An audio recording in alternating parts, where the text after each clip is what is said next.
Bueno, Enrique Campos, delegado, bienvenido.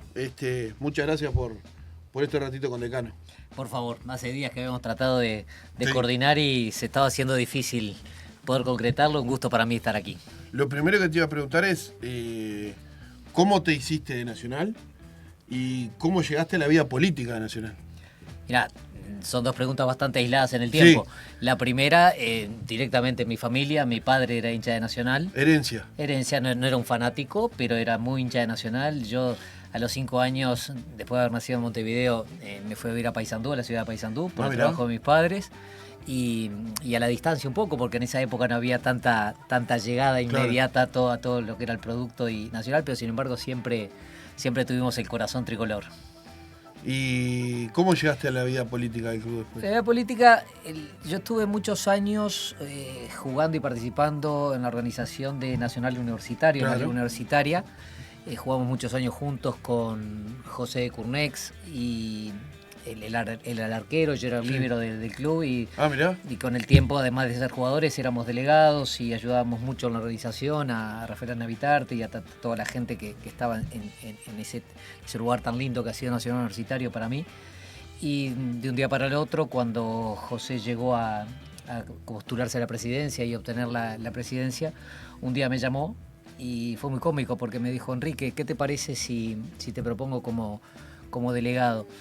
Entonces me dice: pensalo. Le digo: José, si lo pienso mucho te voy a decir que no, porque las horas y el tiempo que sé me consta que eso implica y la responsabilidad frente al club.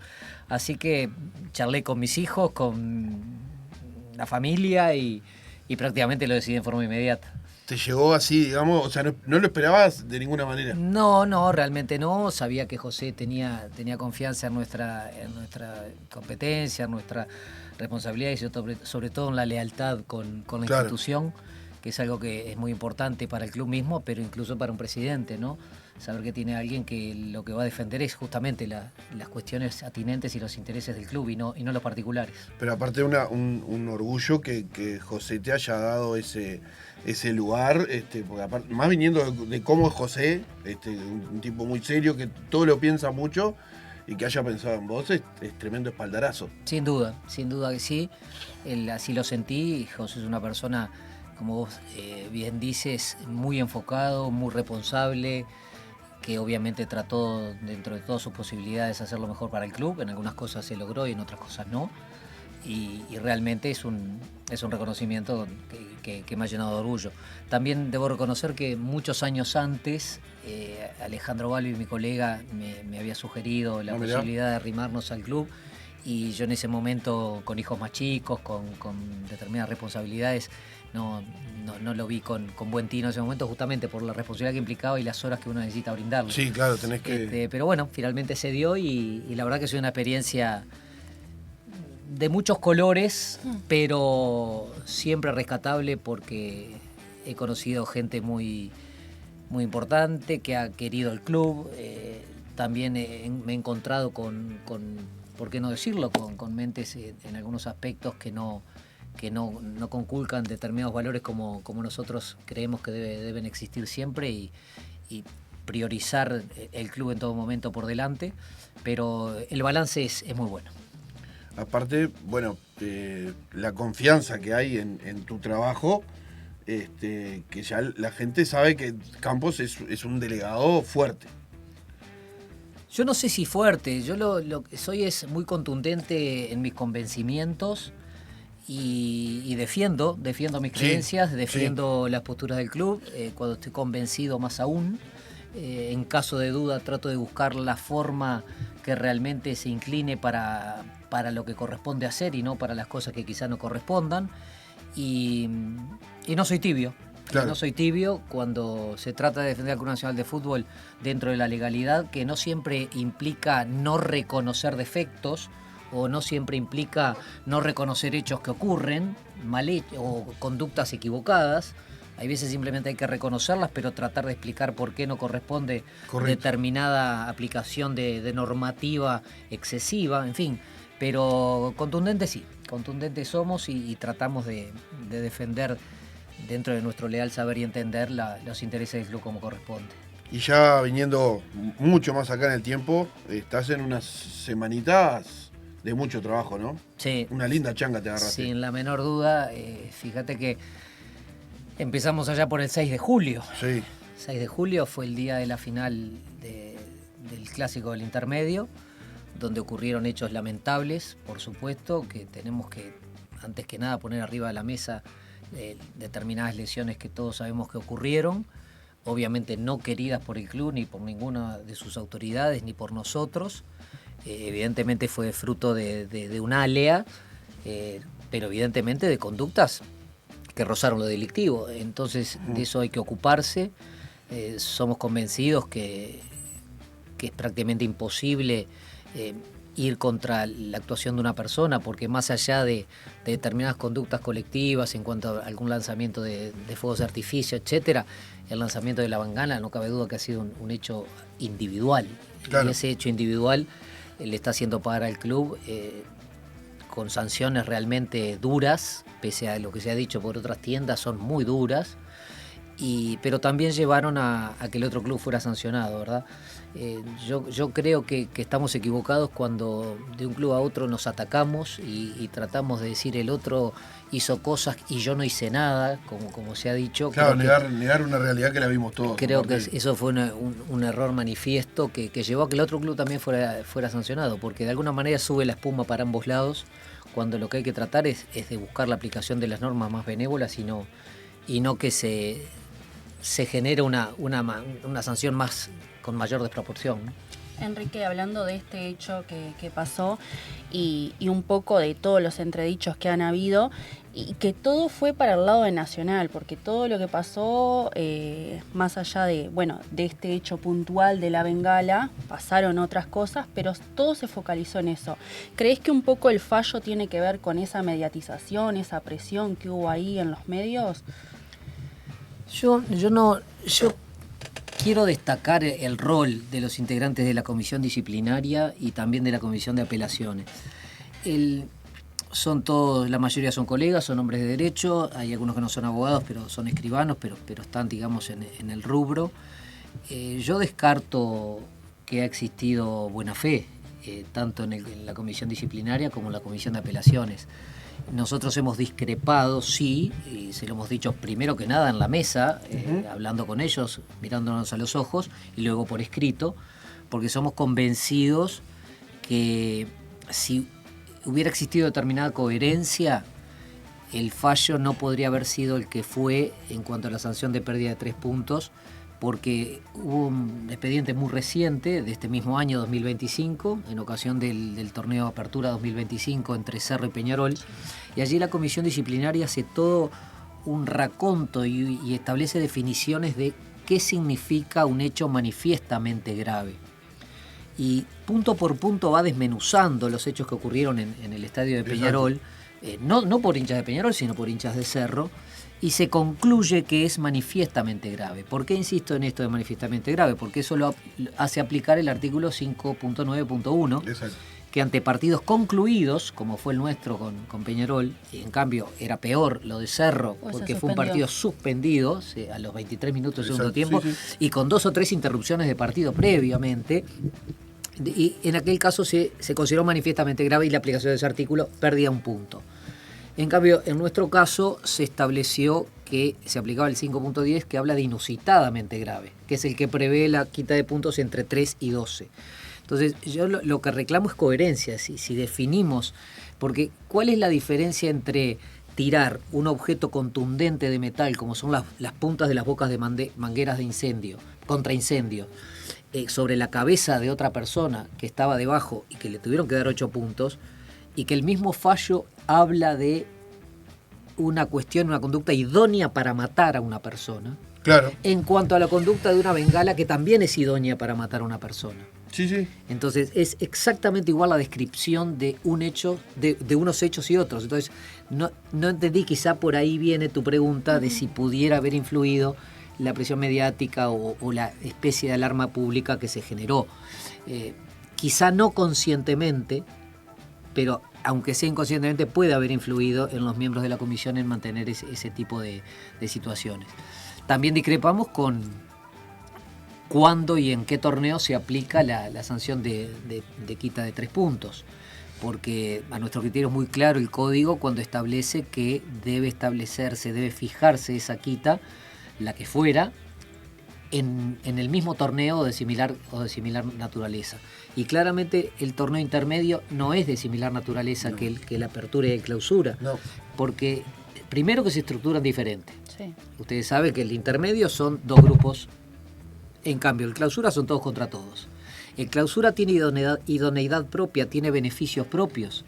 Aunque salgas último en la anual, si ganas el clausura, tienes la posibilidad de ir a las finales. Exactamente. Entonces, se está perjudicando doblemente a la institución, en forma indirecta, pero doblemente, porque imagínense que perdamos el clausura, que no es lo que creo que pueda pasar, pero podría suceder, por 2 puntos. Sí. ¿No?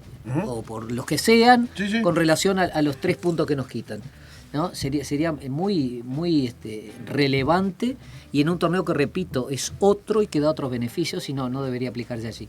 Pero bueno, estamos en discusión ahora, tenemos la oportunidad del TAS y en ese camino estamos. Y respecto a esto del TAS, Nacional principalmente, si bien quiere pelear de que no sean 3 puntos la sanción, la quita de puntos, lo que quiere es que se aplique en el torneo correcto. Exactamente, es así, pero no lo enfocamos como una mera cuestión de guarismos, sino de aplicación de normas, que como consecuencia influyen los guarismos. Pero ¿por qué tenemos que hacerlo de esa manera? Porque el TAS, cuando una sanción de cantidad de puntos o una sanción determinada no resulta grosera o exageradísima, ni siquiera entra a considerarlo. Claro. Le da la derecha a los organismos de grado inferior. Entonces hay que tratar de fundamentarlo por el lado de la aplicación de la norma, de que entendemos que hay una norma equivocadamente planteada. Sobre todo porque además tenemos una sanción de 4 partidos sin público local, ¿verdad? Exacto. Entonces es una sanción combinada que entendemos que ya es harto suficiente. Enrique, aparte, esta sanción que se dio y que se aplicó, digamos, genera un antecedente. Exacto. Genera un antecedente de acá para adelante. Exactamente. Y en tal sentido, una responsabilidad mayor en los hechos que pueden pasar acá adelante. Justamente. Es muy importante tu apreciación, porque lo que estás queriendo decir es nada más y nada menos que lo que constituye un agravante. Exactamente. Entonces, al tener este antecedente, que incluso este fallo se basa, incluso establece como agravante los antecedentes que ya teníamos por el Apertura 2025. Entonces, al tener ese antecedente de la Apertura 2025, se agravó la conducta según el código, y por eso también es mayor la sanción. Que en ese sentido, el rival ocasional no tenía antecedentes en esta temporada. Que sumémoslo, recordémonos, el clásico de la final de la Supercopa. También hubo problemas, exactamente, pero no se nos pudo aplicar como agravante el antecedente del año pasado, porque logramos convencer a la comisión que solamente los antecedentes cuentan dentro de la misma temporada, 1 de enero a 31 de diciembre. Entonces los antecedentes de clausura del año pasado no pudieron contar, afortunadamente, y logramos que no hubiera sanción, pero después en la apertura sí. Claro. Entonces ese es el tema, es una cuestión muy preocupante, porque si bien tenemos 4 partidos como local sin público, nos van a quedar solamente 2 en el clausura como local con público, pero además tenemos partidos de visitante que podría llegar a haber problemas.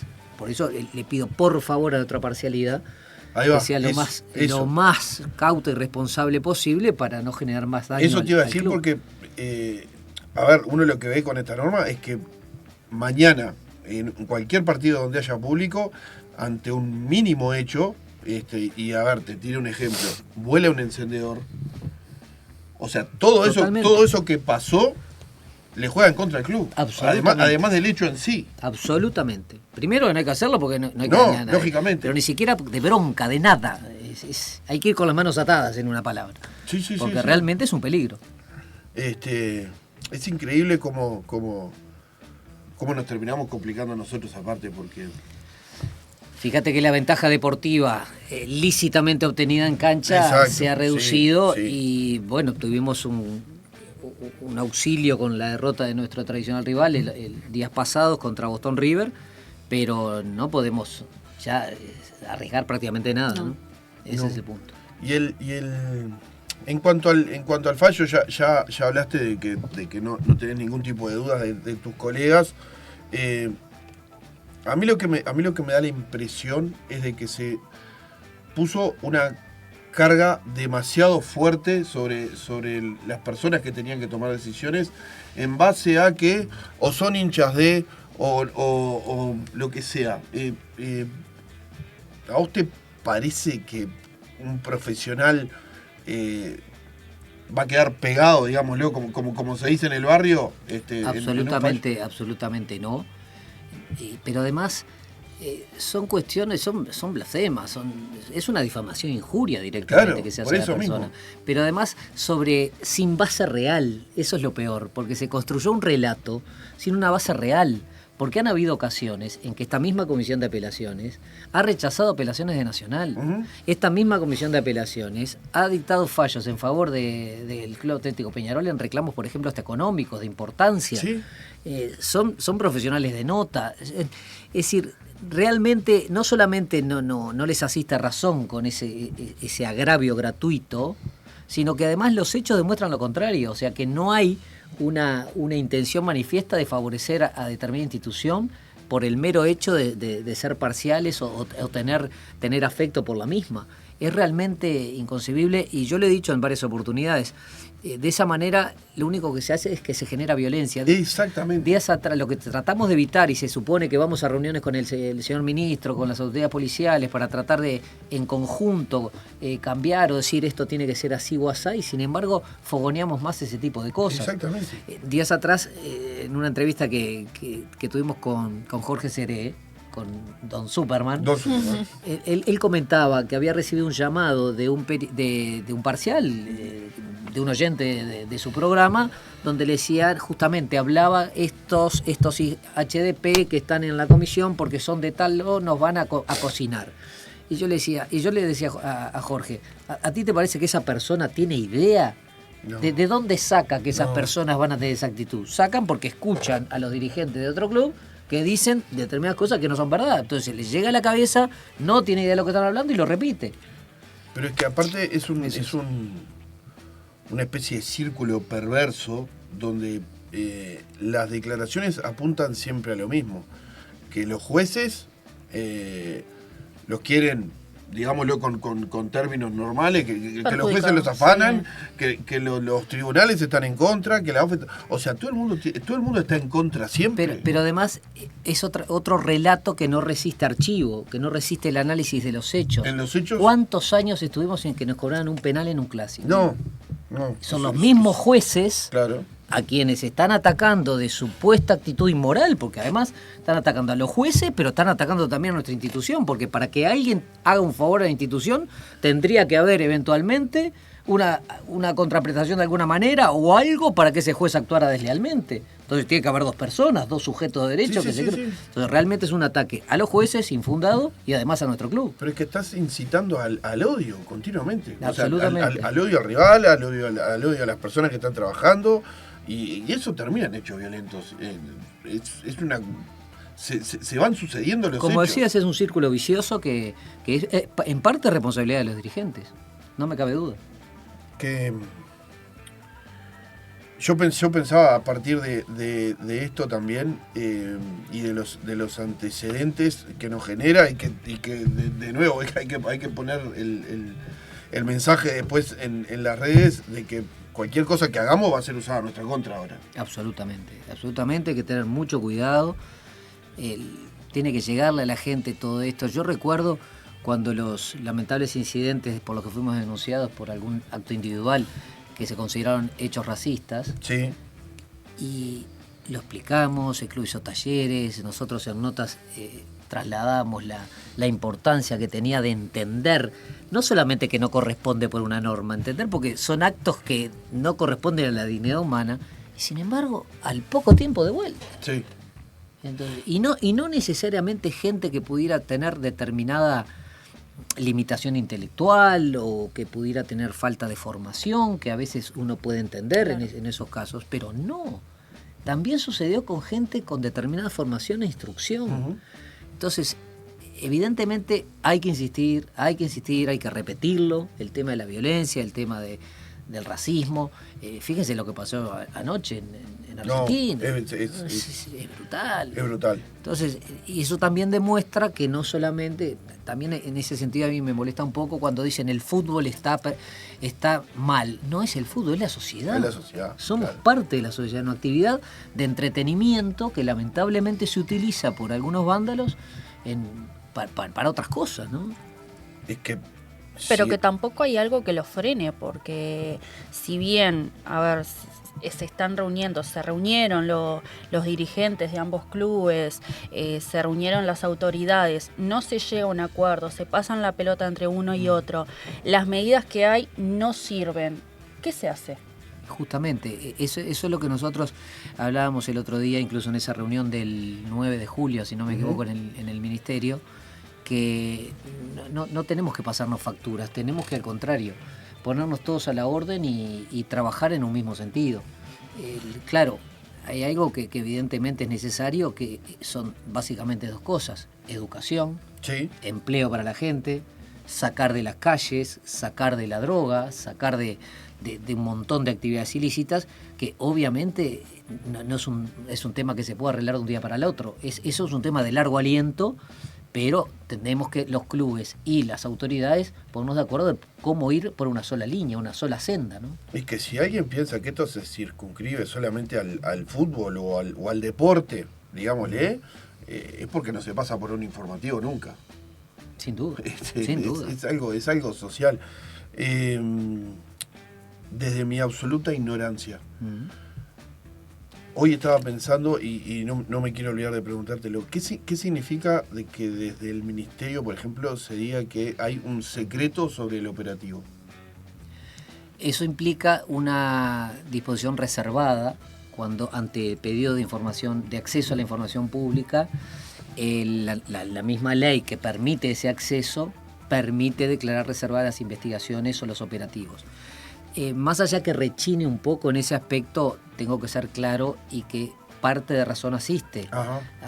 Porque eso era, me pasaba eso, me generaba un poquito de ruido. Parte de razón asiste, lo han aplicado no solamente diferentes gobiernos, o sea, no solamente el gobierno actual, sino gobiernos anteriores también, y tiene su lógica en el sentido que si son operativos que tienden a determinada estrategia para combatir la delincuencia o para combatir la falta de paz en los encuentros, si se publicitaran, se quedaría el acceso no solamente de quien pide la información, sino de todo el mundo, incluso de estos propios delincuentes que tratan de provocar desmanes. Entonces, desde ese punto de vista, incluso puede haber eventualmente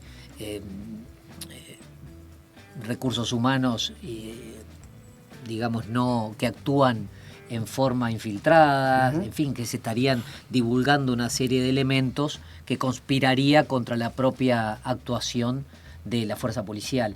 A veces puede llamar la atención el tiempo tan excesivo, claro, pero también tiene que ver en los lugares donde viven las personas, tienen acceso a determinadas, y si se enteran de quiénes son, de quiénes no son. Entonces, si bien parece raro, tiene su lógica, hay que entenderlo desde ese punto de vista, ¿no? ¿Y esto puede influir de alguna manera en la defensa que tiene que realizar Nacional? No.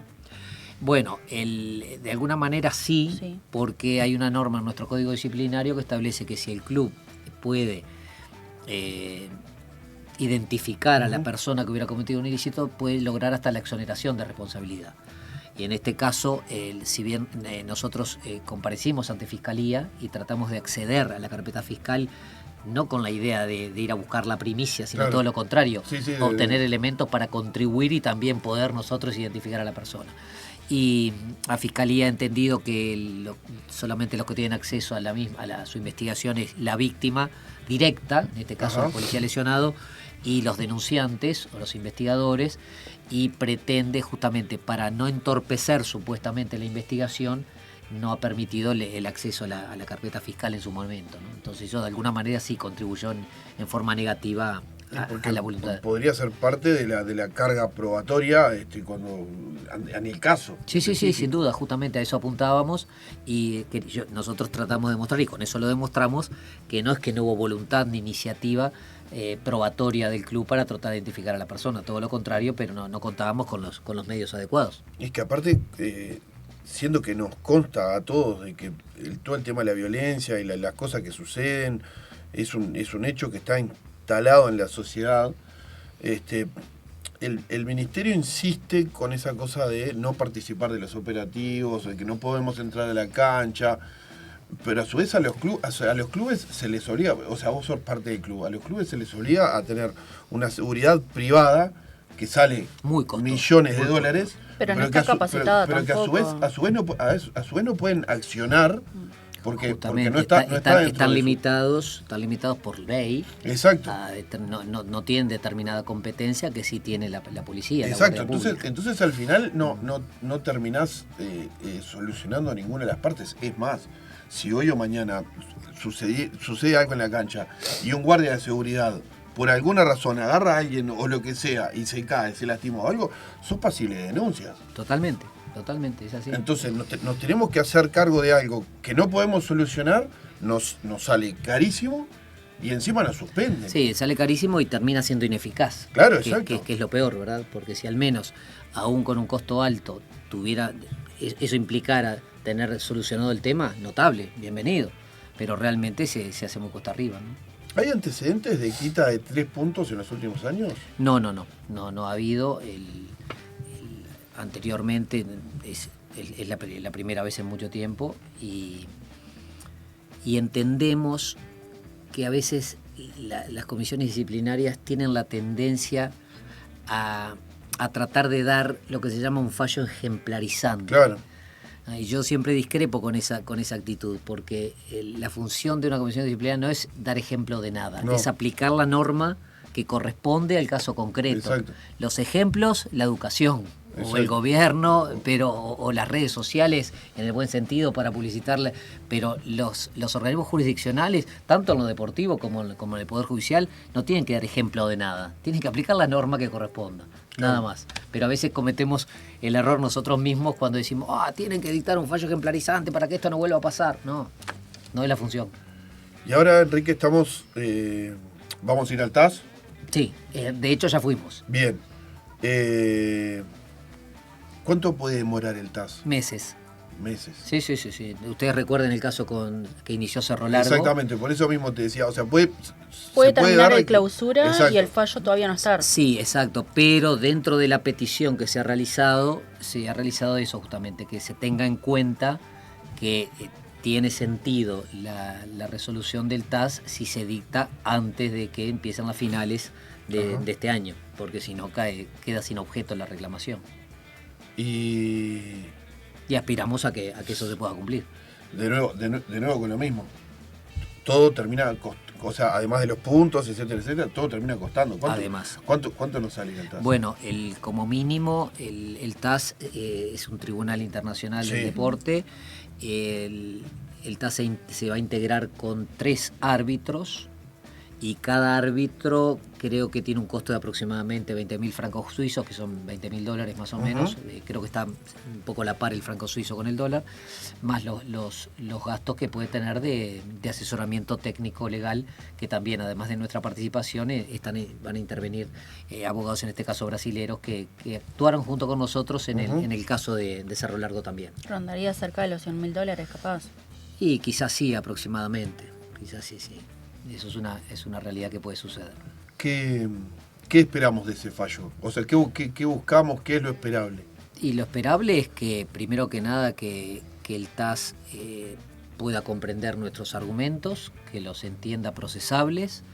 A nosotros no nos cabe duda que sí, que son admisibles y de fuerte peso, pero también tenemos que saber que el TAS muchas veces él entiende que ante sanciones, como les decía hoy, no demasiado importantes en cuanto a cantidad de puntos, a veces no entra en el fondo como para tratar de controvertirla o entender que no corresponde cambiarlas. O sea, no tenemos ninguna garantía, pero no podemos dejar de intentarlo. No, claro, lógico. Yo quiero volver un poco al hecho y de que el fallo dice que es un acto colectivo y nacional lo que dice es que es un hecho individual. Uno en particular, ¿no? El lanzamiento de la El lanzamiento de la bengala, exacto. Se supone de que encontraron al culpable de que lanzó esa bengala. ¿Qué pasa con eso? Bueno, es parte del... te respondo la pregunta de esta manera. Cuando hablamos de ir ante el TAS, lo que hablamos es de interponer una apelación. Exacto. Pero esa apelación no es como una apelación como si fueran nuestros organismos aquí, que cuando uno en primera instancia en un juzgado entiende que perdió equivocadamente y quiere apelar, debe regirse siempre por toda la prueba ya producida, no puede formular argumentos nuevos, no puede traer un hecho nuevo que es fuera de conocimiento anterior, sino que es el mismo proceso un poco encorsetado. En cambio, cuando vamos al TAS, es como si fuera un juicio nuevo. Podés agregar más prueba, podés agregar más elementos, podés discutir incluso hasta la responsabilidad objetiva, si se concreta o no.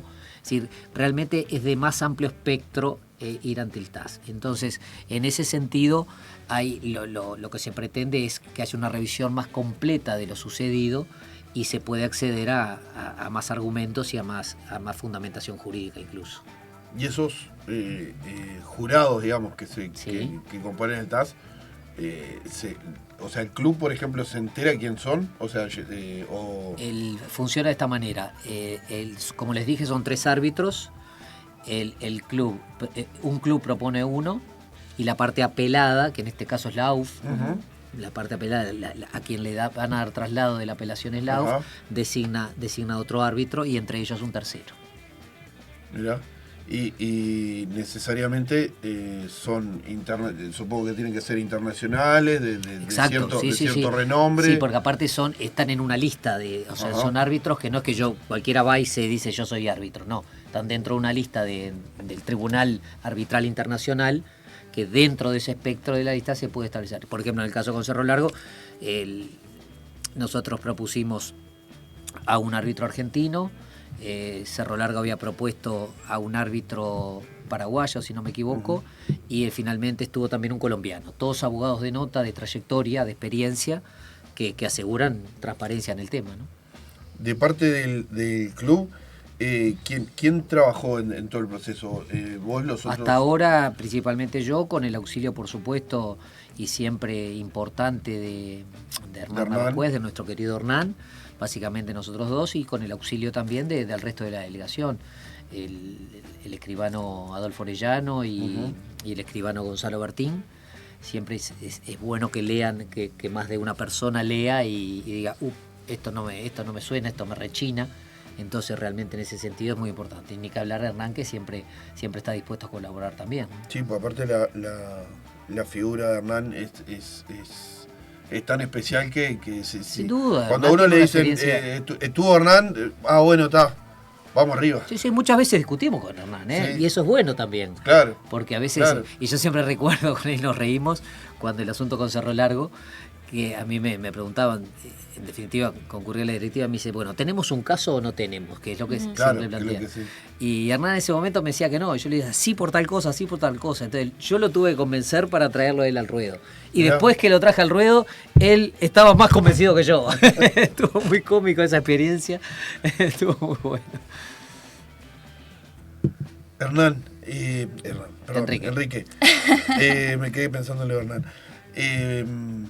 Me parece que estaría bueno dejar de nuevo el mensaje de que todo esto que pasó a Nacional le genera un antecedente y cualquier cosa que pase nos puede complicar muchísimo. Absolutamente. Yo te agradezco realmente que insistas con ese tema, porque no me voy a cansar de repetirlo, porque es una realidad. Todo lo que cuesta ganar un partido, lo que cuesta llevarse 3 puntos, lo que cuesta mantener a los jugadores, lo que cuesta mantener toda la infraestructura de la ciudad deportiva de los Céspedes, lo que cuesta mantener todo el personal, tiene que ver con el éxito deportivo.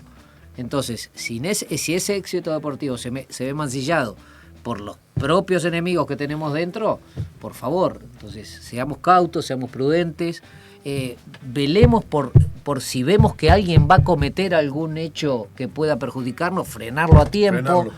Pero desde el convencimiento, no desde el agravio ni la piña. Sí. No, sí, muchachos, ¿qué estamos haciendo? Eso es lo que hay que lograr, insistir y transmitir una y otra vez.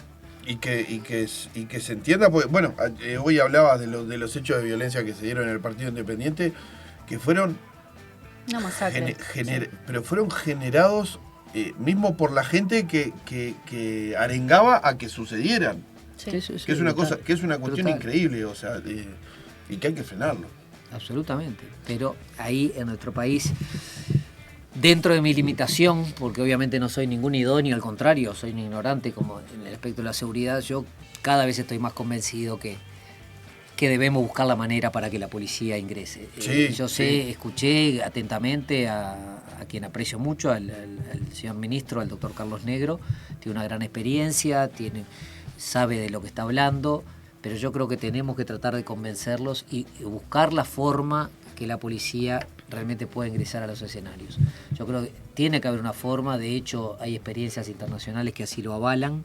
Entiendo que hay que velar también por la seguridad del policía. Claro. No estoy hablando de tirar un policía a la boca del lobo, sino que tiene que haber estrategias y operativos que permitan que no se arriesgue la salud ni la seguridad de un policía, como tampoco la seguridad de otros parciales que estén dentro de la misma tribuna, de gente que indirectamente pueda resultar herida o molestada por un operativo o por una reyerta entre algunos y la policía. Lo comprendo, pero eso pasa en la vida real, eso pasa en la vía pública, en un accidente de tránsito.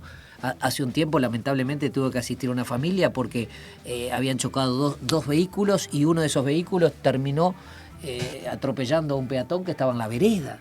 Uh-huh. Y sí, son accidentes que pasan, sí. Pero no podemos dejar de actuar, a mi criterio, por temor a que pasen esas determinadas cosas. Hay que buscar la mayor prudencia posible, el mayor profesionalismo, la mayor forma de tener un operativo lo más seguro posible, pero no abdicar de usar la fuerza pública, ¿no? Y aparte en esa inacción es enorme la pérdida y principalmente a mí lo que a veces me molesta es el concepto de que no puede haber policías en la tribuna porque es como una imagen que incentiva. Yo no, a mí no me pasa. O sea, si que haya un policía ahí a vos te molesta o te genera incomodidad o te genera violencia es porque hiciste algo malo o porque tenés pensado hacer algo malo. Sí, o porque no nos han enseñado el respeto por la fuerza pública también, el convencimiento que la fuerza pública está para cuidarnos justamente, es parte de su función, para evitar ilícitos. Sí. Y realmente lo he escuchado, sí, sinceramente, como es uno de los argumentos que se manejan. Yo creo que al contrario, la presencia disuasiva y preventiva de la policía tendría que ayudar. Pero repito, no quiero ser injusto con los expertos en seguridad porque realmente yo no lo soy. Es una sensación que tengo, un convencimiento que se va generando, pero doy un margen para que alguien me explique por qué no podemos hacerlo, ¿no? Puede ser también un poco esto de que lo ven como una amenaza el tema de la policía, porque han ocurrido hechos de que el ingreso de la policía ha generado muchos más conflictos, no solamente acá, sino también cuando uno va a partidos en otro país. Claro ejemplo, Brasil. Entonces capaz que por ese lado también lo ven como una amenaza. Pero en conclusión, ¿tú crees que algo que podría mejorar un poco lo que es la violencia es que vuelva la policía a las canchas? Sí, obviamente con operativos bien establecidos, con prudencia, con las mayores medidas de seguridad posibles para evitar riesgos o lo que se llama o cuestiones accesorias que no están previstas, pero siempre un margen va a haber, pero repito, como decíamos, eso no nos puede llevar a no actuar. Claro. Esa es mi opinión y ojalá que se pueda llevar a la práctica, ¿no? Porque en los hechos, la no presencia, si lo miramos para el otro lado, la no presencia tampoco ha garantizado de que se haya mejorado en algo. Y lamentablemente no. Entonces capaz que está bueno volver un poquito para atrás y por lo menos hacer la prueba. Y si no funciona, bueno, lo intentamos. Fíjese, por ejemplo, cuando el lanzamiento de proyectiles, desde en este caso, en el clásico de las otras tiendas, de la Tribuna Amsterdam, si hay una fila de policías arriba, eso no hubiera pasado. Claro. Sin duda. No hubiera pasado. Y sin embargo pasa. Sí. Bueno, Enrique, ya estamos llegando al final. Agradecerte por todo el trabajo que hacen, porque lo hacen por amor a la institución, a la gente, a Nacional, al club. Y bueno, desearte mucha suerte en todo lo que en todo lo que viene y bueno, vamos arriba. Así que lo sea esperamos. lo más favorable posible para el club, ¿no? Sin la menor duda, y gracias a ustedes por difundir todas estas cuestiones, que es bueno que la parcialidad esté un poco más informada y no se deje llevar por determinados relatos que a veces no reflejan la realidad. Lamentablemente sí. Exactamente. Gracias. Muchas gracias. Por favor, gracias a ustedes.